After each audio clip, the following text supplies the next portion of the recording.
Okay, we're on this book here, Prevent and Reverse Afib and CHF, by me, Pete Rogers. We're on part 8. We're talking about mitochondrial inhibitors, their role in causing atrial fibrillation, and the idea being that if you avoid them, you can lower your risk of getting AFib and potentially reverse your AFib without having to go on to drugs and ablation. So I think I introduced this topic last time. Now I'll explain it in more detail. Basically, there's nothing about this in all the standard college and grad school biochemistry books, but when I started looking them up, I found tons of them. Okay, there's not a single one in the textbooks, but in real life, I found over 100 of them. Okay, and they're real common. Take a look at these names: Tylenol, statins, fluoride, atrazine, glyphosate, selective serotonin reuptake inhibitors, antidepressants, food dyes in processed food, fungal inhibitor, preservatives in processed food. So it's quite common that people are exposed to 10 or 20 of these cooking oils. They're toxic aldehyde metabolites like hydroxynonenal. Okay, it's routine. People are exposing themselves to 10 or even 20 of these. Alcohol, arsenic, all the heavy metals pretty much, lead, aluminum, okay? And so one of the things you need to do is use your logic, okay? Most people, in my experience, they've been so brainwashed by the public schools, it's turned them into imbeciles. Look, somebody poisons your water. That's not an accident. If there's fluoride in your water, that's rat poison, and there's aluminum in there, that's a neurotoxin. Fluoride's a neurotoxin too. That's not an accident, okay? That means they don't like you. And then the other thing is, you're going to see, conventional docs are always telling everybody, well, maybe you should be on a statin. Maybe you should be on a statin. Well, take a look at a statin here. It's an inhibitor of mitochondrial electron transport. It increases your risk of diabetes. So how is that going to make your life better, inhibiting your energy production and increasing your risk of diabetes? Okay? It's sort of like people say to me, why don't I eat soy or flax when they got estrogens off the charts? I'm just like, anything with that much estrogen, better, cook my dinner, do my laundry, and please me in bed, or I'm not interested. What I'm trying to say is use your brain. If something's got all these side effects, how could it be good for you? Really?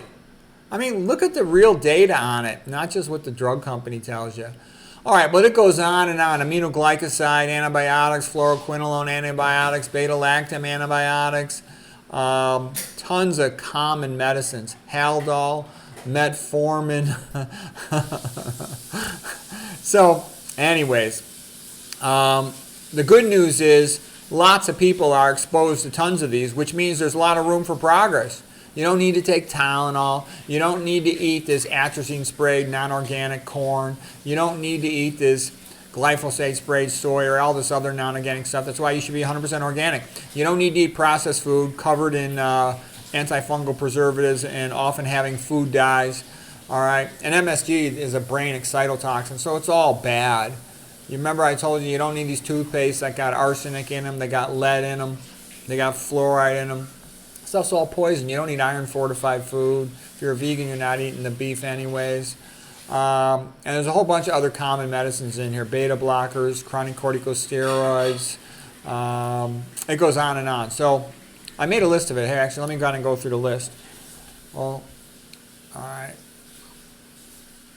I'll just go through a couple of them because otherwise it's too much. It gets overwhelming.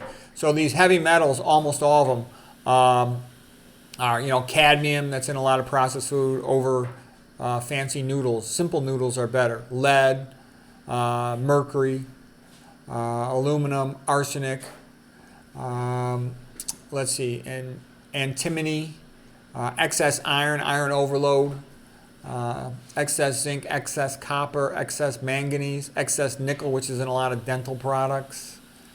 Fluoride, we talked about that already. Herbicides, glyphosate, and atrazine. It's like all these people trying to tell me soy is good. And I'm like, yeah, right.